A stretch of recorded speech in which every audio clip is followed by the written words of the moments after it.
Presiden Jokowi dikabarkan akan kembali melakukan perombakan atau reshuffle kabinet pada Senin 19 Agustus besok. Berdasarkan informasi dari kalangan pemerintahan, setidaknya ada 4 orang menteri dan 2 kepala badan yang akan dilantik.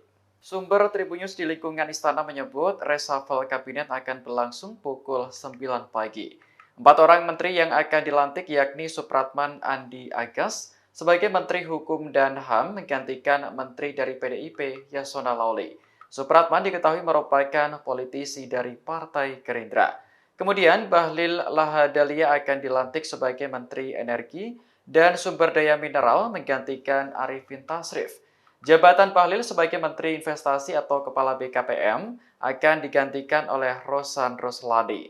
Rosan sebelumnya dikenal luas sebagai Ketua Tim Pemenangan Prabowo Gibran pada Pilpres 2024.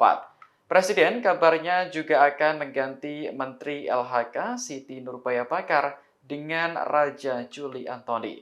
Selanjutnya, Dadan Hindayana dilantik sebagai Kepala Badan Gizi Nasional. Lembaga tersebut baru saja dibentuk pada Agustus ini. Terakhir, Presiden akan melantik Rahmat Tabudi sebagai Kepala Badan Pangan Nasional.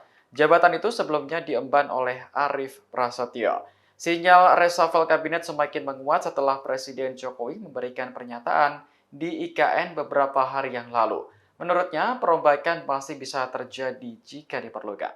Download Tribun X sekarang, menghadirkan lokal menjadi Indonesia.